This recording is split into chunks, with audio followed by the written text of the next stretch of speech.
Thank you, Jill. I appreciate that.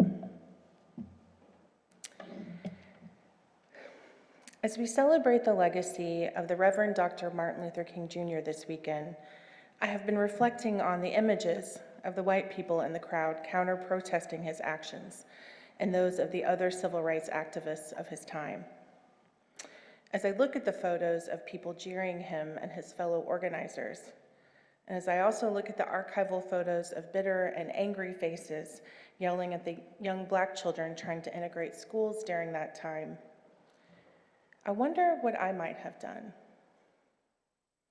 I think many of us would like to think we'd have been the people throughout history who fought the good fight and stood up for racial justice in defiance of the norms of the day. And I'm sure many of you did. However, I also try to reckon with an understanding of myself that while I might not have been one of the angry faces in the crowd, I might have been one of the silent ones, or one of the ones who simply didn't show up. I might have worried about the impact it would have on me, my job, or my family, and just turned away. That's a hard truth to face, but I also think it is an important truth to examine. We can't work for racial justice without looking headlong into our own internal fears and misapprehensions, or acknowledging the ways we thought we were helping, but we're actually falling short. In my most recent job before coming here, I had a colleague who was biracial and who had no compunction with telling me when I had misstepped or said something, offensive to him. I would often get all up in my back about it, as people like to say, and if you were driving past the Capitol complex in Oklahoma City, you probably would have seen me storming around the campus, walking up and down the sidewalk, sputtering like Donald Duck had water just poured all over him. But then, after I had a chance to calm down and examine what I said and its impact on my colleague, I realized he was right. And I'm so grateful for this friend, as he was the only person who was willing to deliver an important wake-up call to me. I'd been working as a civil rights attorney or investigator for over 10 years, and I'm embarrassed to say that all too often I'd considered myself one of the good ones. But I'm not. And it's likely there is no such thing as one of the good ones. White supremacy culture and its elevation of values, preferences, and experiences of white people above all others has been ingrained in me. And because of that, I still make mistakes all the time. And while it hurts to have someone point it out to me, I have now come to appreciate my growing edges, as was referenced in the reading by Reverend Thurman that Jill read earlier. And while I could look at those growing edges as something to feel sad or overwhelmed by, instead, I'm choosing to view them as a source of hope, as Thurman says in the passage. He says our growing edges are the basis of hope in moments of despair. And he tells us to look well to the growing edge, as though these moments of growth, while sometimes painful, are also something to be celebrated. They are a moment of victory over our usual impulses to maintain the status quo, and they're important keys into the valuable internal work we still need to do. The words of Reverend Howard Thurman and his work inspire me to think deeper about the connection between spirituality and a passion for social justice. His work has pointed me to the importance of being reflective and examining ourselves and our internal motivations before necessarily rushing headlong into advocacy work. But he also speaks to the importance of building community with people different from yourself, and that the internal work you do must be followed by working toward the liberation of marginalized communities. The internal work alone is not enough, nor is the advocacy piece. They must go hand in hand. Reverend Thurman spent his life approaching Jesus' teachings from the perspective of, as he calls them, people with their backs against the wall. and he inspired generations of activists for civil rights in the process. Thurman is often referred to as the minister of the civil rights movement of the 1950s and 60s. And it is Thurman's trip to visit Mahatma Gandhi in India in 1935 that is often viewed as a key moment in the translation of the Indian nonviolent struggle for independence to the African American struggle for freedom. In a biography of Reverend Thurman, Paul Harvey recounts a story in which the Reverend Dr. Martin Luther King Jr. was stabbed and almost killed at one of his book signings in 1958. Reverend Thurman visited Dr. King in the hospital and encouraged him, as he encouraged many people, to take a look at this as an opportunity to take a brief step away from the everyday, focus on his life and meditate on its purpose, and then move forward. This was at the core of Thurman's teachings, to take time to contemplate your inner life so that you may commune with God and later act with purpose. Reverend Thurman recognized people have a duty to step back into life, pursue community, and take responsibility for the nature of the social order. At his core, Reverend Thurman was a mystic.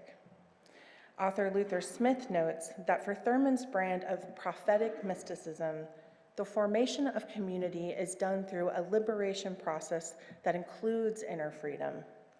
Smith says, inward liberation is not only a prerequisite for social transformation, it preserves the revolutionary sense of purpose after social transformation.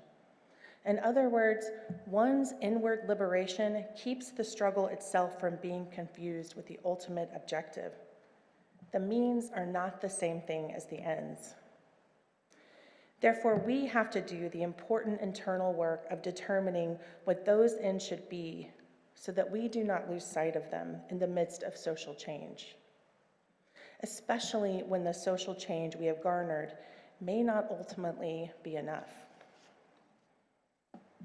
Thurman says that during our quest for social justice, we must ensure that one's vision of society never conforms to some external pattern, but is modeled and shaped in accordance to the innermost transformation that is going on in a person's spirit.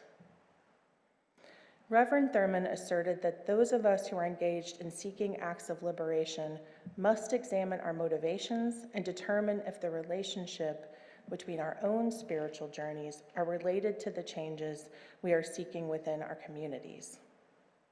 We have to do the internal work of liberation so we are not swayed by external notions of what liberation for people with marginalized identities should be, but that our search for social justice reflects the internal transformation we have experienced.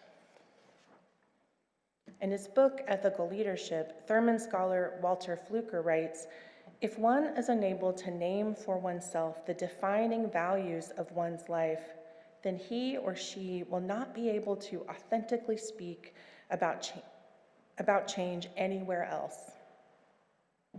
Consequently, we are called by Reverend Thurman to examine our internal values with integrity and ensure the actions we take are based upon that foundational piece, both spiritually and morally.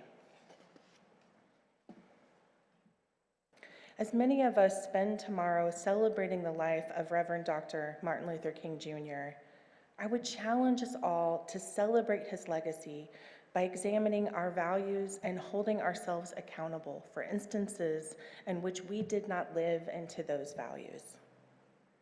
Let us look not just to his famous "I have a dream" speech, but also remember and reflect upon his disappointment in white moderates as depicted in the letter from Birmingham jail. Dr. King wrote in August of 1963 that he was becoming more and more disappointed in the white moderate, and that they were more of a stumbling block toward freedom than the Ku Klux Klan. He says, the white moderate who is more devoted to order than to justice, who prefers a negative peace, which is the absence of tension, to a positive peace, which is the presence of justice, who constantly says, I agree with you in the goal you seek, but I can't agree with your methods of direct action. who paternalistically feels that he can set the timetable for another man's freedom, who lives by the myth of time. How many of us have said in the past few years, I can't agree with their methods of direct action when speaking of the Black Lives Matter movement? Or have felt the people of color within our own faith advocating for the eighth principle, which is a principle that articulates our faith's commitment to dismantling white supremacy, are going too far, or that it's not the right time? Or who have heard these same people tell us how unwelcome they feel in UU spaces, and we've dismissed them, or thought what they were saying couldn't possibly be true. How many of us have thought people of color or other people with marginalized identities are too loud or too angry when they are advocating for their own liberation? And how many of us have become angry or defensive when confronted with our own complicity with shoring up white supremacy culture, or when we have been told what we said is offensive or hurtful? If we want to truly live into our own values and act with integrity, it is important that we look with courage and honesty to our growing edges. But then, once we have discovered the center of our own internal liberation, it's even more important that we don't stop there. Reverend Thurman said, "There is no alternative to the insistence that we cannot escape from personal responsibility for the social order in which we live. We are a part of the society in which we function." What is your personal responsibility with respect to racial justice? Can you be honest with yourself about what that means for your life and if you've lived up to the values you hold? This weekend, let's take the time to ask ourselves, are we still projecting that it is those people in another part of the country or on another part of the political spectrum who are the problem? Or are we doing the hard yet important work of examining our own integrity and values and grappling with our growing edges? Thank you.